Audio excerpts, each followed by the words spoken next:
The reason for today's seminar is largely because in our terms of reference, specific mention, and very deliberate, I should say, reference was made at the instance of the Secretary of State to culture.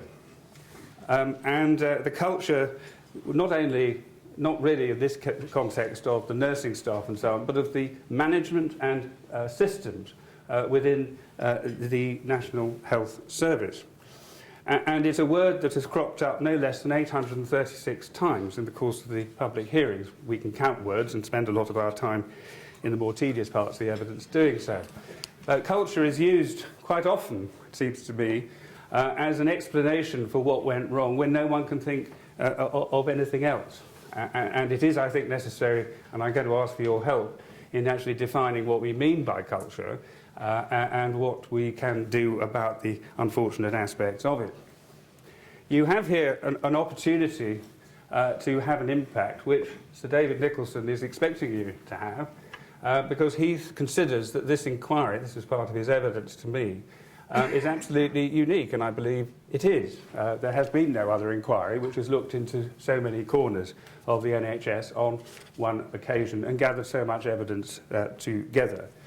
So this is an inquiry which we fully expect the government of the day and the health service to listen to the results of. In my first inquiry, I did say quite a bit about the culture of Stafford.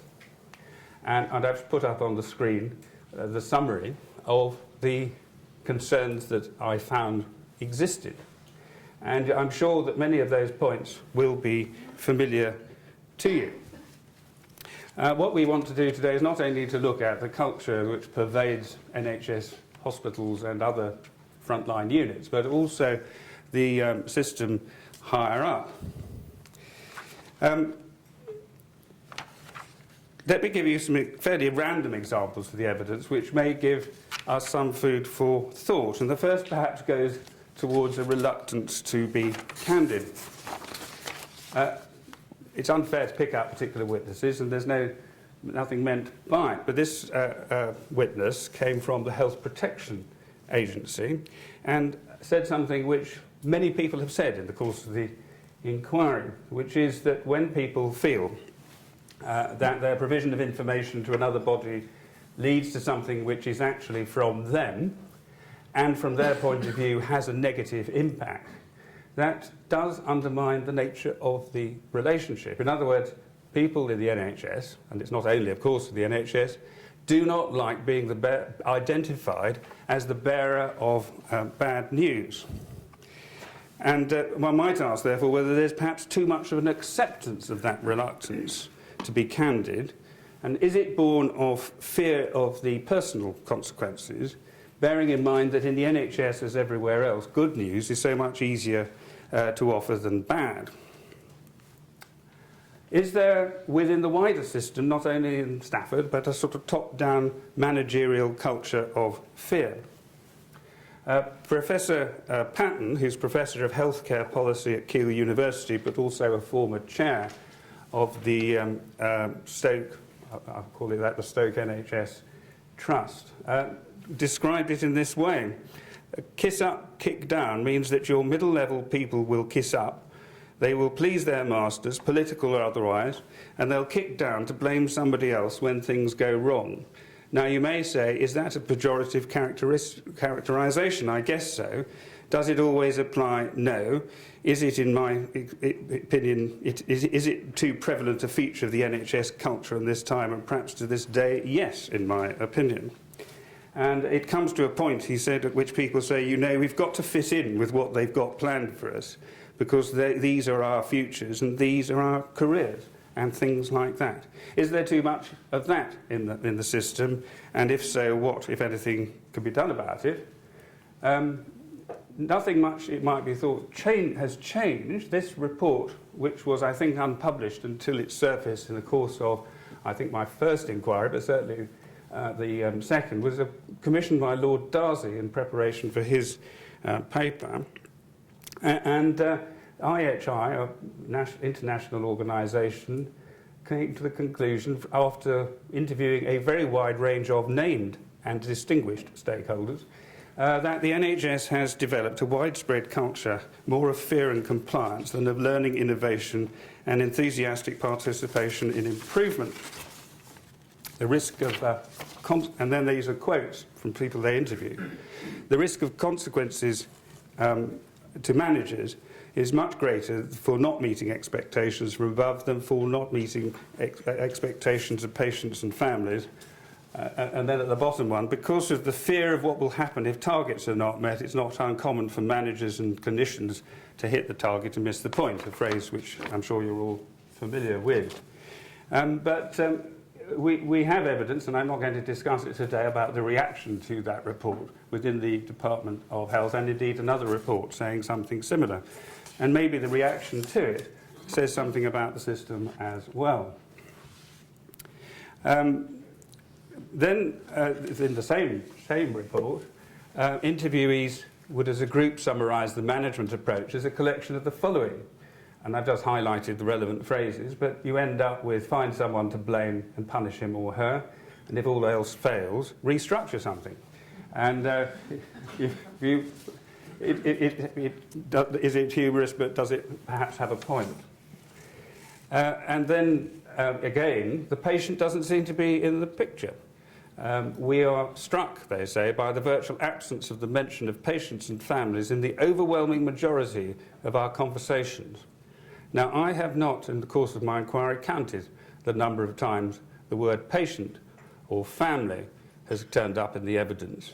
But I will say this now, my impression is that it has been used surprisingly little by a surprisingly wide range of witnesses, and that perhaps is food for thought, bearing in mind what it was that caused the Stafford inquiry to come about. Dr. Heather Wood was the investigator who, in effect, produced the Healthcare Commission's report on Stafford.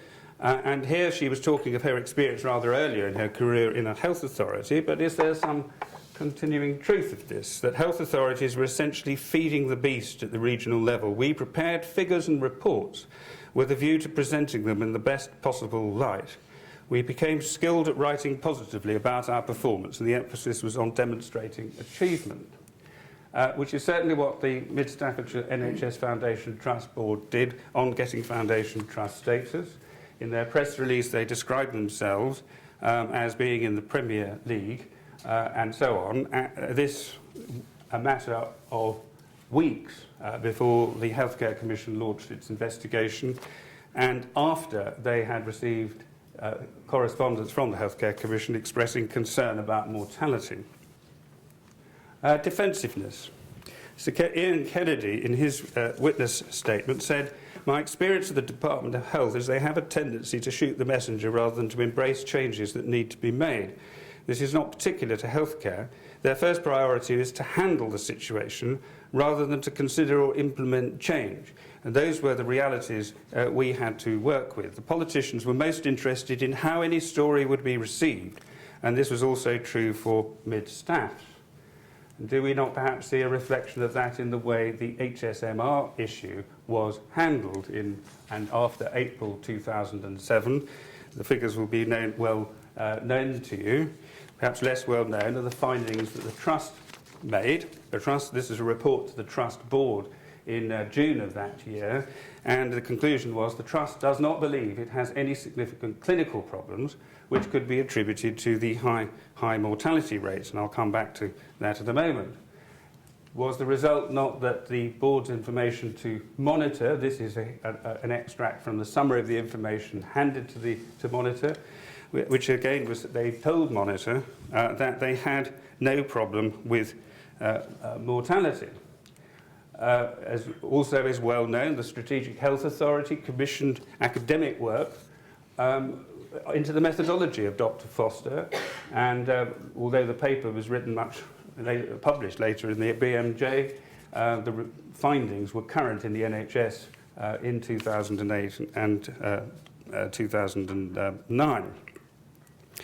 Mr. Ellis from the Healthcare Commission said this: there is something about the culture, pervasive culture in organisations that prevented solutions, resolutions from being made, and improvements from being made. And one asked to what extent concentrating on the academic rubbishing, potentially, of Dr. Foster had a part to play there. We are here moving on because of these people. And I'm talking about people now rather than concepts and figures and statistics. They are members of the Cure the NHS, all of whom were either patients or cared for those who were patients who were let down by the system.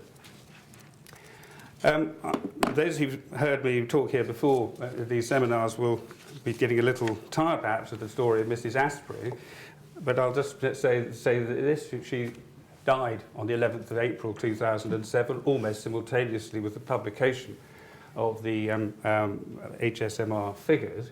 And she was an insulin-dependent diabetic who essentially was admitted to hospital, and despite it being written in her notes initially that she was such, failed to get her insulin.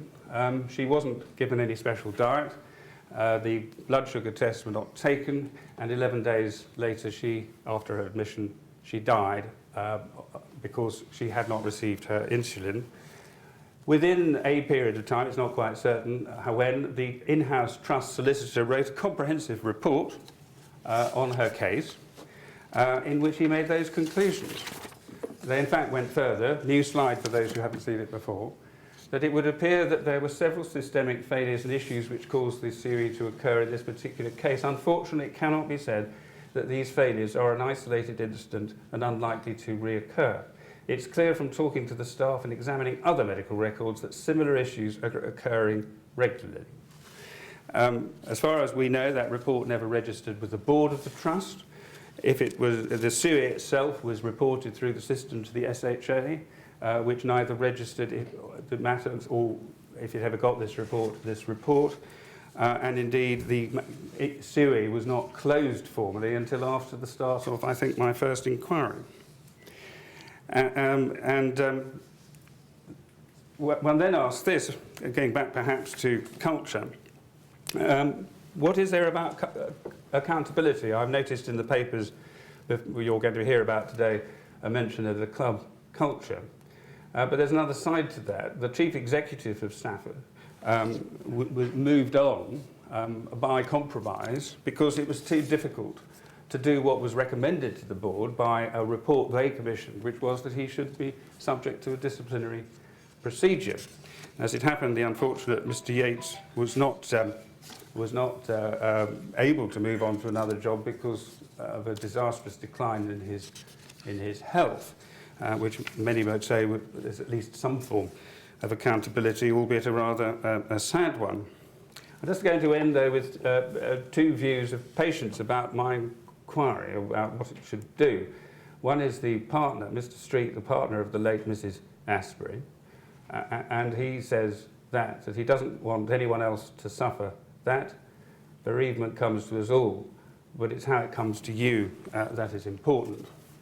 And then Mr. Geoffrey Guest, the partner of someone else who died, he said in blunt terms, the NHS needs to be sorted out so these issues never happen again. I'm fed up with people talking about lessons learnt. The lessons are really about basic care and attention and having the right systems in place. The NHS has still not got this right. With all respect, due respect to Mr. Guest, one understands what he says. What I've learned over a period of time is how complicated it's going to be to try to do that. But surely we must all agree that it needs to be done. And I look forward very much today to hearing some answers to the questions posed. Thank you very much.